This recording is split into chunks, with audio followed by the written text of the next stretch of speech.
皆様こんにちは。ここは羽田空港の第2ターミナルです。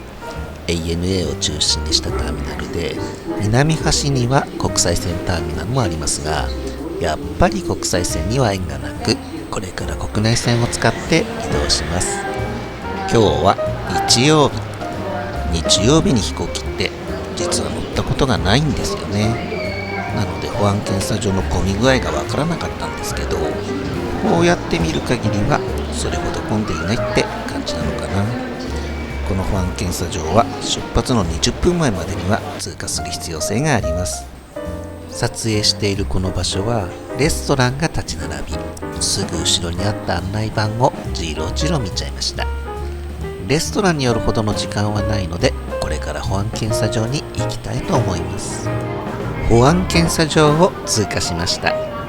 いつもはクレジットカード系のラウンジであるパワーラウンジに行きます。第2ターミナルのパワーラウンジは北ピアと呼ばれる50番ゲート近くの上にあるのですが、今回出発するゲートは65番。空港って本当に広いんですよね。ここから行ったんではラウンジに5分も滞在できない感じです。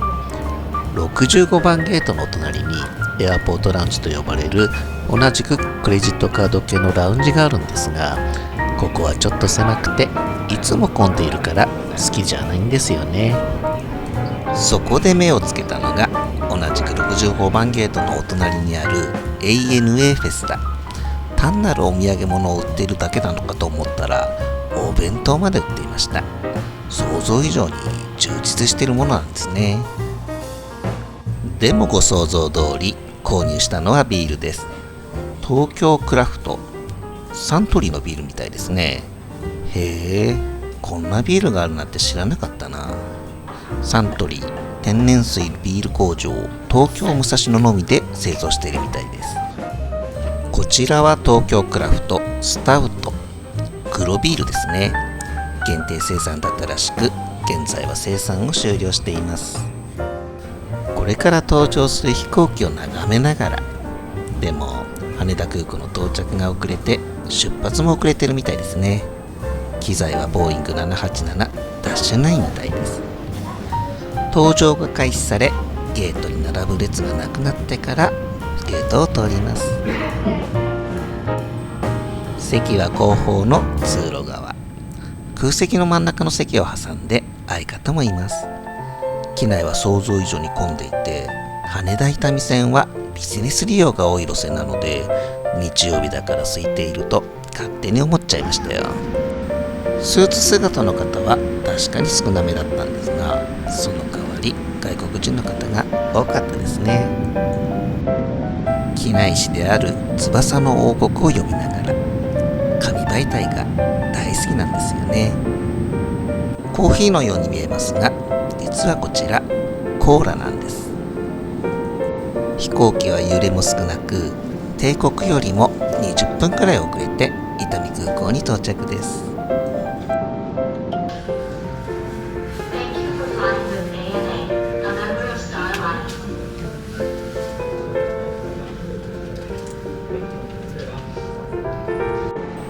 手荷物を預けているので、しばらく出てくるまで待ちます。手荷物を受け取ったら早速梅田に向かいましょう。皆様は伊丹空港から大阪梅田へ出るのに何を利用されますか？やっぱり空港リムジンバスの方が一般的なんですかね。私の場合は大阪モノレールと阪急宝塚線を利用して梅田に向かいます。小樽外駅駅で乗り換えが必要という手間はあるんですけれども、結構早くてしかも安いんですよね。ただ大阪モノレールの1駅で200円というのは高く感じますけどね。今夜宿泊するのは西梅田にあるザ・リッツカールトン大阪です。まずは手荷物を預けて身軽になっちゃいましょうかね。ザ・リッツカールトン大阪は何度目の宿泊か忘れちゃうくらい利用していますが、今回選んだ理由は客室をリニューアルしたと聞いたからです。バスルームは今まで通りと変わらないかと思いますが、どんな感じにベッドルームが仕上がっているかが楽しみですね。それにしてもこのアプローチは久しぶりに歩きましたね。ここを通ってホテルに入る人っているんですかね。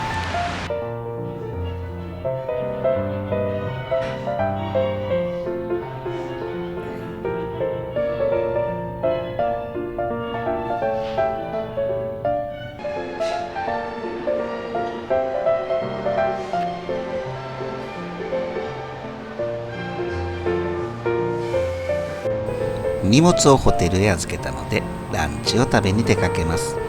梅田にはたくさんのレストランがあり、探しながら決めるのも面白そうなんですが、朝からお腹が空いてて選んだのはここ。先ほどのホテルエントランスからわずか10秒、西梅田善円さんです。おそらくリッツ・カールトン大阪から一番近いレストランだと思いますよ。まあ決め手はね、すぐ目に飛び込んできたからですけどね。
お腹も満たされたので中之島まで散歩に出かけてみましょう。中之島は堂島川と土佐堀川に挟まれた中州で、長さは3キロ、幅は最大で300メートルあります。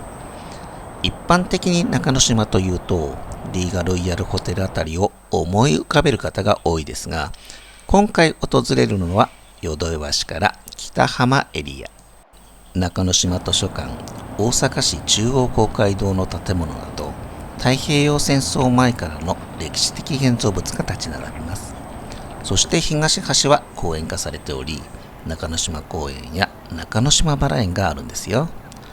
この中之島の下には京阪中之島線が走っていて、浪速橋、大江橋、渡辺橋、中之島と実に4駅もあるんです。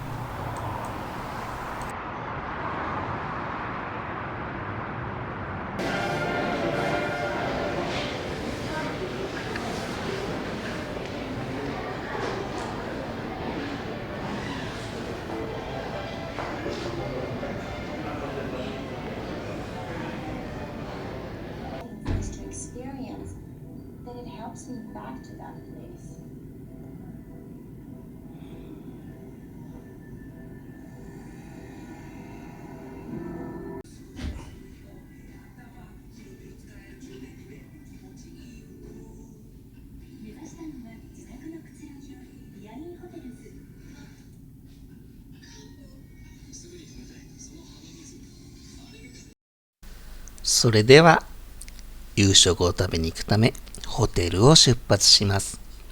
リッツカールトン大阪のエレベーターが結構好きですね。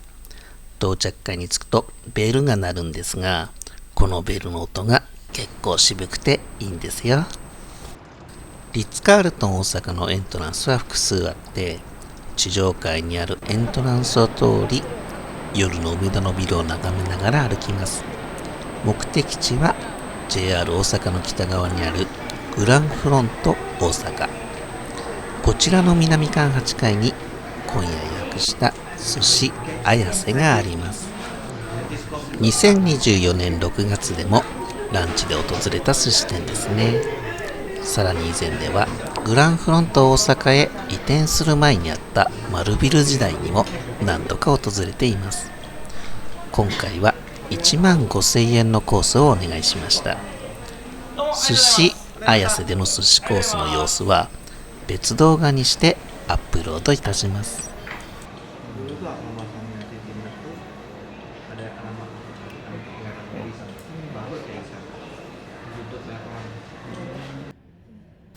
いやー、結構お腹がいっぱいになりましたね。ビールや日本酒も飲めてご機嫌です。ホテルへの帰りは梅北地区をちょっと歩いてみましょう。梅北地区はグランフロント大阪のある先行開発区域とグラングリーン大阪と呼ばれる2期区域とに分けられます。JR 大阪駅前にこの広大な再開発ができたのは、もともとこの地に旧梅田貨物駅があることでした。構想からかなり時間が経ってしまいましたが、貨物機能を吹田と百済貨物ターミナルに分散することで再開発が決まったようです。先行して2013年4月にグランフロント大阪がオープンし、2024年9月にも2期区域の一部でオープンをしています。全体的には2027年度のオープンを目指しているようですね。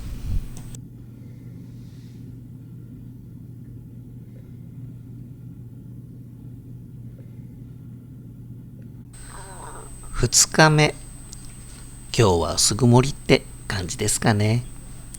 今回ホテルでの朝食はなしにしています。おかげで朝はゆっくり眠れましたよ。その代わりランチを11時に予約しました。10時45分くらいにチェックアウトして、早速予約したレストランに向かいましょう。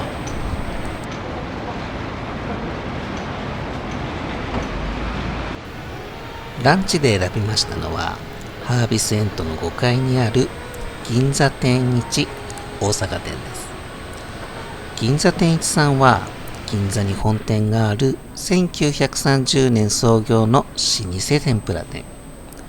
主要都市のデパートや東京ではペニンシュラ東京、帝国ホテル東京などにもありますが、大阪ではハービスエントにあります。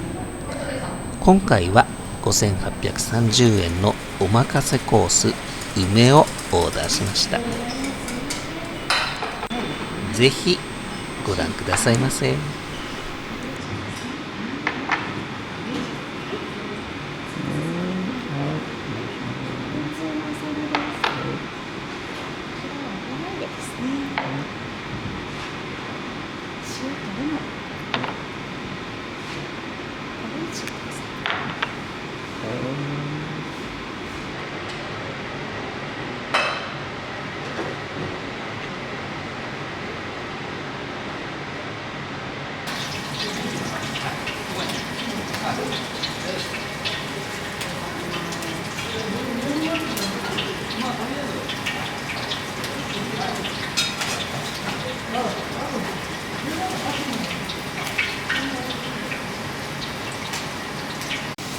生ビールでございます。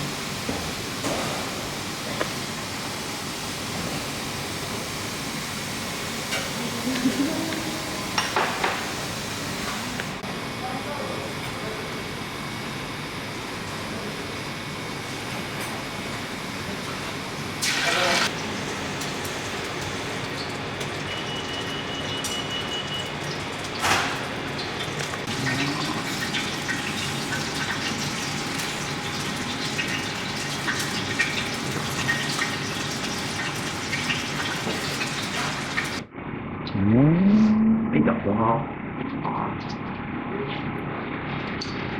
違う、本体というか、エビの。でも、お塩でも、あとは天つゆでも、どちらでも合いますので。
巻きになります。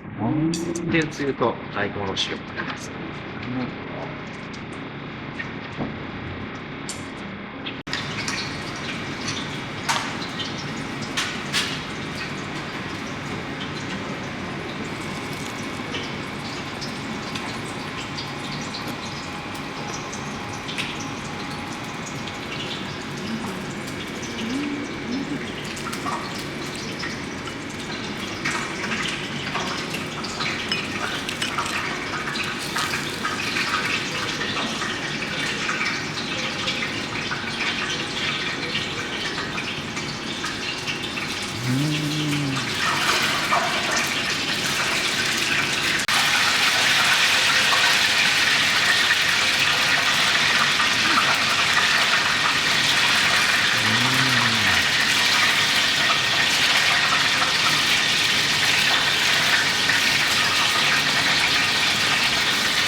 しいたけエビ詰めになります。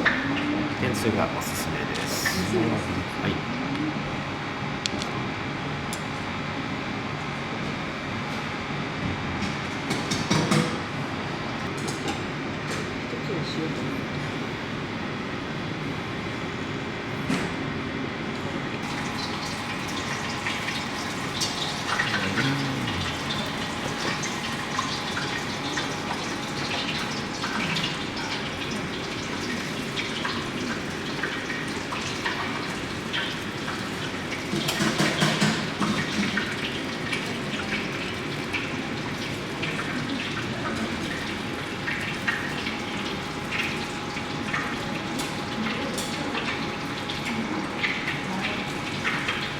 そのね、砂の中でちょっとこう割りながら、崩しながら召し上がってください。なんか熱い。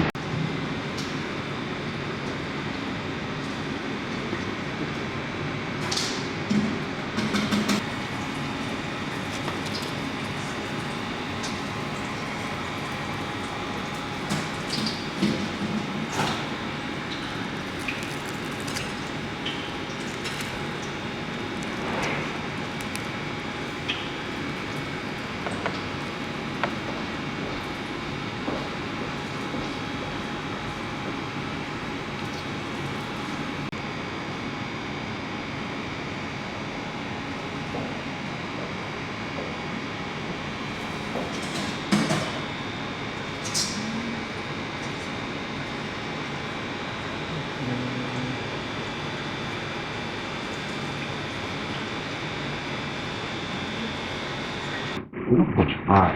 茎ブロッコリーって言って、まあちょっと、茎の部分がしっかりしてて、今ちょっとね、アスパラが全然いいのがなくて、で、ちょっとアスパラに似た食感で、はい、ちょっと珍しいお野菜です。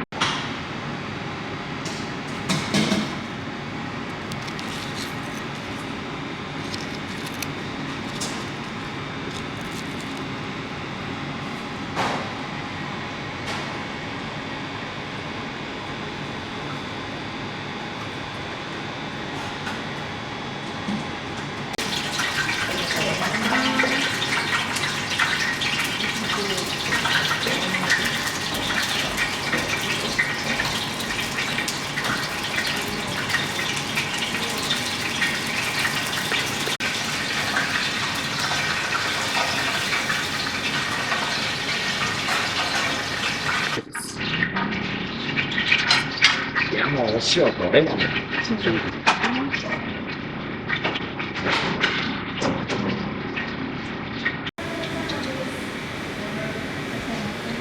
らっしゃいませ。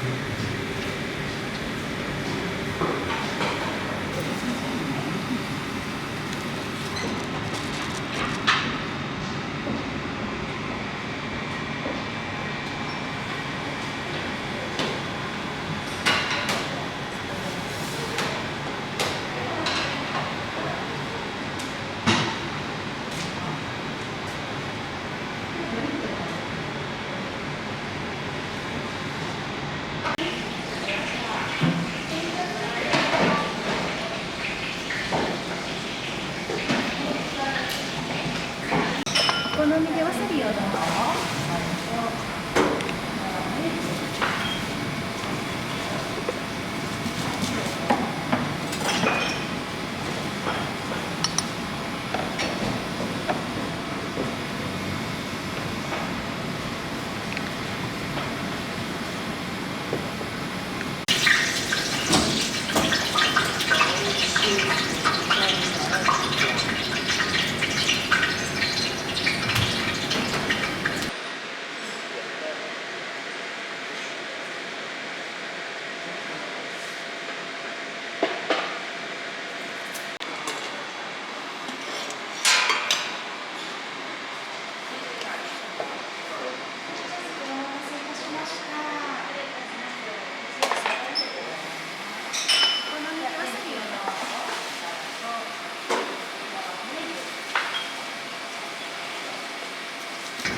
ありがとうございます。美味しかったです。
銀座天一さんを出た後は京都へ向かうため阪急大阪梅田駅に向かいます。大阪から京都へのアクセスは JR 線、京阪線、今回利用する阪急京都線の3択になります。阪急を選んだのは次に宿泊するホテルが阪急京都線の終点京都河原町駅から近いことにありました。そういえば阪急京都線には座席指定サービスのプライベースができたんですよね。まだ全ての特急列車に連結されてはいませんが、順次拡大していくようです。乗車した列車にもプライベース車両を連結していたんですが、今回は利用しませんでした。大阪梅田駅でのんきに列車を撮影していましたが、割と出発ギリギリだったんですよね。